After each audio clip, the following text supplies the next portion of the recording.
So, what is the possibility of finding extraterrestrial beings in our Milky Way galaxy? Let's limit our observations. Let's just come down to our own galaxy, which is already billions of light years huge Across in it. its sense. Yeah, and it's with huge.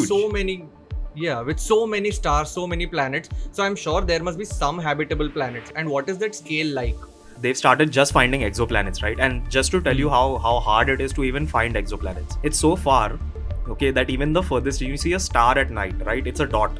You can't see anything orbiting that dot. You don't know if there's planets or not. Now, even with a telescope, it's so far that you can't see these planets. Direct imaging is very rare. So what they do is, every time imagine the sun and we cross it, right? So if you're looking from far away, okay, if you're looking from one side, once a year, like, we'll go across the sun, right? Ek side pe, right? And then we'll block out the sun thoda. So that's what we look for. We look for the star to dim aisa 1%. So we know ki, okay, there's something going across it. And that's like, imagine a lighthouse ka light and ek machhar ja raha hai across. And you have to calculate कि ये एक मच्छर की वजह से इसकी brightness कितनी कम हुई है. One important thing in this whole thing is the Kardashev scale.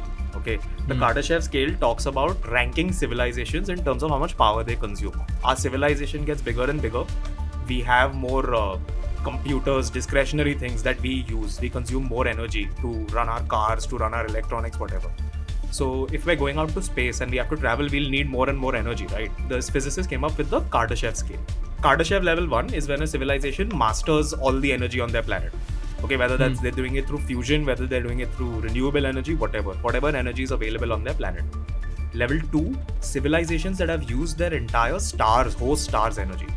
So someone like came up with a concept of a Dyson sphere, like a hollow sphere around a star that's like solar panels that's taking all the energy of the star.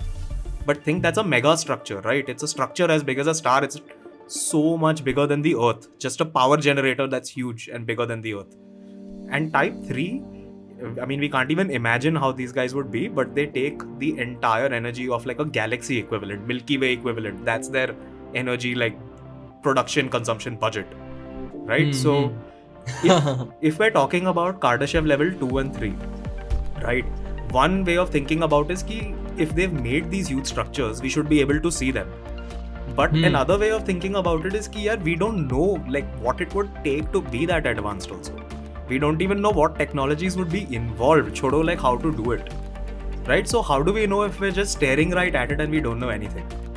Exactly. Like, I'll give you an example. This physicist called Michio Kaku, okay, he's this futurist and famous physicist. He gave an example of there's an anthill and you're making a highway next to this anthill. Now that ant knows that something is happening there. But वो ant को थोड़ी पता कि like what a highway is, इससे गाड़ी जाएगी, what is the point, ये क्यों हो रहा है, like there's some giant thing that they can kind of know it's there, but they don't know what's up, like they don't know what exactly to do with it's doing. So maybe it's again, we think of things from a human perspective. Maybe we're just locked in our human perspective. Maybe we just can't even see it. Like, okay, we said that the Earth is 4 billion years old, right? We are a few 100,000 years old. If there were aliens and they came up 2 billion years before us because their planet was made 4 billion years before ours, we've only seen all this progress in a few 100,000 years. What do we even know that can be done by an intelligent civilization in such long time? Maybe they'll come up with some science that's magic to us. Maybe they'll, like, what if someone came up with AI? Okay, this is just an example I'm throwing out. What if we came up with amazing AI and then we decided that we should live in the simulation? We'll live forever. Why the hell do we need to go explore universe and whatnot? हम तो खुश हैं यहाँ पे. We'll be immortal in our world. We'll look for knowledge. Neuralink is on its way to do that. Transhumanism. With Elon Musk's Neuralink. So Elon Musk actually talks a lot about the Fermi paradox. So another interpretation of the Fermi paradox is that maybe we are alone, and that's because of a thing called the Great Filter. Okay. So the Great Filter is something that makes it hard for civilizations to expand and become spacefaring and all that. One interpretation is that the Great Filter is behind us. We are already rare that behind us as in?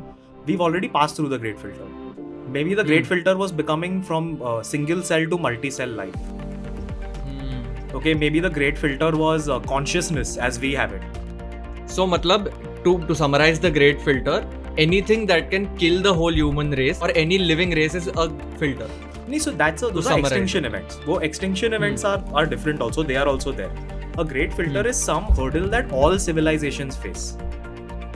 that all life faces in their progression. These are all now an example of the great filter is ahead of us. Okay, maybe there are a lot of science fiction books and all where humanity goes out into the stars, and this society becomes so big and it takes so long to travel from one star to the other and all that society fragments and just dies. Maybe that's the great filter, that you can colonize and travel to places, but there's no way for you to maintain that high level of society across such big distances, right? Maybe that's a great filter that's ahead of us.